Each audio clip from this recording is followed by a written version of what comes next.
اعوذ باللہ من الشیطان الرجیم، بسم اللہ الرحمن الرحیم۔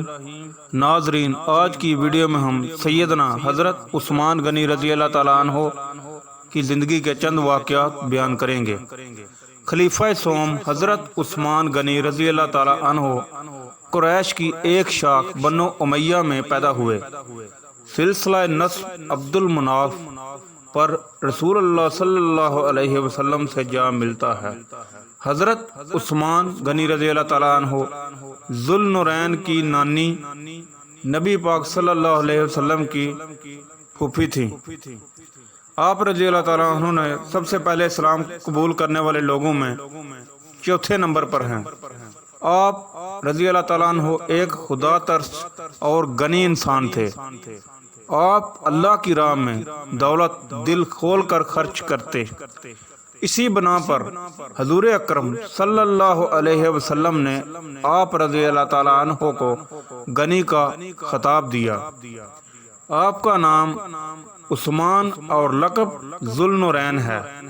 آپ کو اس لیے ذوالنورین کہا جاتا ہے کیونکہ رسول اکرم صلی اللہ علیہ وسلم کی دو صاحبزادیاں یکے بعد دیگر آپ کے نکاح میں آئیں۔ یہ وہ واحد اعزاز ہے جو کسی اور کو حاصل نہ ہو سکا۔ آپ رضی اللہ تعالیٰ عنہ کا شمار عشرہ مبشرہ میں کیا جاتا ہے، یعنی وہ 10 صحابہ کرام جن کو ہمارے پیارے نبی اکرم صلی اللہ علیہ وسلم نے اپنی حیات مبارکہ ہی میں جنت کی بشارت دی تھی۔ آپ رضی اللہ تعالیٰ عنہ نے اسلام کی راہ میں 2 ہجرتیں کیں، ایک حبشہ اور دوسری مدینہ منورہ کی طرف۔ اللہ تعالیٰ سے دعا ہے ہم سب کو صحابہ کرام کے نقش قدم پر چلنے کی توفیق عطا فرمائے، آمین ثم آمین۔ حضرت عثمان غنی رضی اللہ تعالیٰ عنہ نے تمام غزوات میں نبی اکرم صلی اللہ علیہ وسلم کے ہمراہ شرکت کی۔ یہ شرف اگرچہ کئی دیگر صحابہ کو بھی حاصل ہوا، مگر آپ رضی اللہ تعالیٰ عنہ کا منفرد شرف یہ ہے کہ غزوہ بدر میں اپنی اہلیہ کی بیماری کی بنا پر مدینہ منورہ میں نبی اکرم صلی اللہ علیہ وسلم کی حکم کی بنا پر رک گئے اور غزوہ بدر میں عملاً شرکت نہ کر سکے، لیکن نبی اکرم صلی اللہ علیہ وسلم نے انہیں صرف یہ کہ غزوہ بدر کے مجاہدین میں شمار فرمایا، بلکہ انہیں مال غنیمت میں بھی حصہ عطا کیا۔ اسی بنا پر ان کا نام بدری صحابہ کرام کی فہرست میں شامل ہے۔ بیت رضوان میں نبی اکرم صلی اللہ علیہ وسلم نے اپنے ایک ہاتھ کو حضرت عثمان غنی رضی اللہ تعالیٰ عنہ کا ہاتھ قرار دے کر ان کی طرف سے بیعت فرمائی۔ انہوں نے مدینہ منورہ میں جب لوگوں کو پانی کی تنگی میں مبتلا دیکھا تو بیار روما خرید کر مسلمانوں کے لیے وقف کر دیا، جس پر نبی اکرم صلی اللہ علیہ وسلم نے انہیں جنت کی بشارت سنائی۔ انہوں نے جیش اسرت غزوہ تبوک کے موقع پر 300 اونٹ ساز و سامان سمیت اور 1000 طلائی دینار راہ اسلام میں صدقہ کیے، جس پر نبی اکرم صلی اللہ علیہ وسلم نے فرمایا کہ آج کے بعد اگر عثمان کوئی اور نیکی کا کام نہ بھی کرے تو اسے کوئی نقصان نہیں۔ علامہ جلال الدین السیوطی رحمۃ اللہ علیہ نے تاریخ الخلفاء میں حضرت عثمان غنی رضی اللہ تعالیٰ عنہ کی اپنی زبانی ان کے درج ذیل مناقب روایت کیے ہیں۔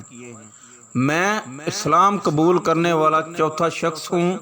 نبی اکرم صلی اللہ علیہ وسلم نے یکے بعد دیگرے اپنی 2 صاحبزادیوں کا مجھ سے نکاح فرمایا۔ میں کبھی گانے بجانے کی مجلس میں شریک نہیں ہوا، میں کبھی کھیل کود میں مشغول منہمک نہیں ہوا، میں نے کبھی برائی کی تمنا تک نہیں کی۔ اسلام لانے کے بعد میں نے ہر جمعے کو ایک غلام آزاد کیا، اگر اس وقت موجود نہ ہوا تو بعد میں آزاد کیا۔ زمانہ اسلام یا زمانہ جاہلیت میں کبھی حرام کاری نہیں کی، کبھی چوری نہیں کی۔ نبی اکرم صلی اللہ علیہ وسلم کے عہد میں قرآن مجید جمع کیا، میں نے اپنے سطر کو کبھی نہیں دیکھا۔ مسلمانوں کے خلیفہ سوم اور حضور اکرم صلی اللہ علیہ وسلم کے جلیل القدر صاحب بھی حضرت عثمان غنی رضی اللہ تعالی عنہ کے نام پر آج بھی مدینہ منورہ میں ایک کرنٹ اکاؤنٹ ہے۔ اتنا ہی نہیں بلکہ آپ رضی اللہ تعالی عنہ کے نام پر مدینہ منورہ کی میونسپلٹی میں باقاعدہ جائیداد رجسٹرڈ ہے۔ آج بھی حضرت عثمان رضی اللہ تعالیٰ عنہ کے نام پر بجلی اور پانی کا بل آتا ہے۔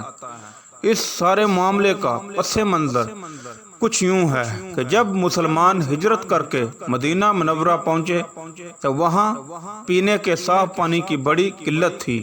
وہاں میٹھے پانی کا ایک ہی کنواں تھا جس کا نام بئر روما تھا۔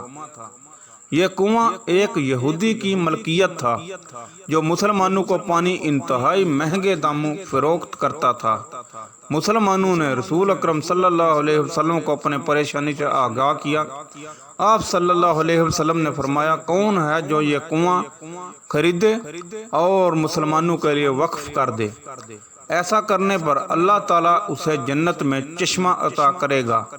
حضرت عثمان رضی اللہ تعالیٰ عنہ نے اس پر لبیک کہا اور یہودی کے پاس گئے۔ یہودی چونکہ اس کنویں کا پانی بیچ کر اچھی خاصی آمدن کما رہا تھا، اس لیے اس نے اپنا کنواں فروخت کرنے سے انکار کر دیا۔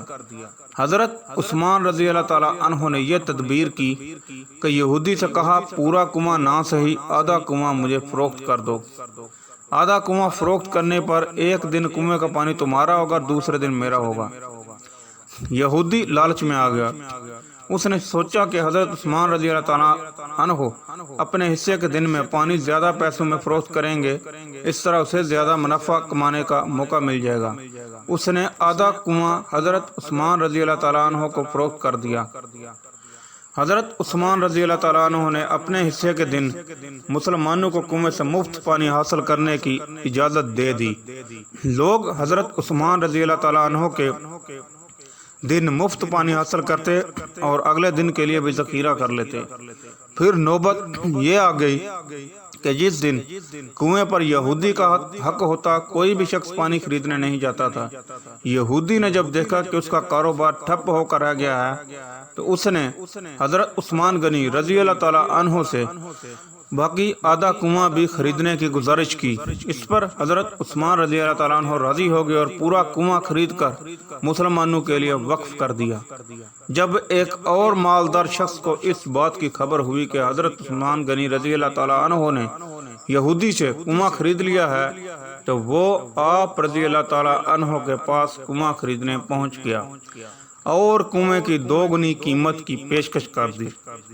حضرت عثمان رضی اللہ تعالیٰ عنہ نے فرمایا کہ مجھے تمہاری 2 گنی قیمت سے بھی کہیں زیادہ کی پیشکش ہے۔ اس شخص نے کہا کہ اگر ایسا ہے تو پھر میں آپ کو اس کنویں کے 3 گنا 4 گنا سے بھی زیادہ قیمت کی پیشکش کرتا ہوں۔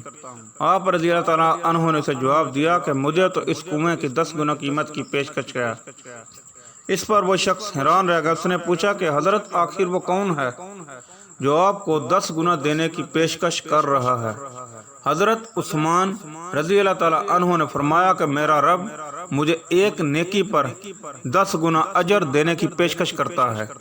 حضرت عثمان غنی رضی اللہ تعالیٰ عنہ کی خلافت کے دور میں کنویں کے ارد گرد کھجوروں کا باغ بن گیا اور پھر وقت گزرنے کے ساتھ آل سعود کے دور میں اس باغ میں کھجور کے درختوں کی تعداد 1550 ہو گئی۔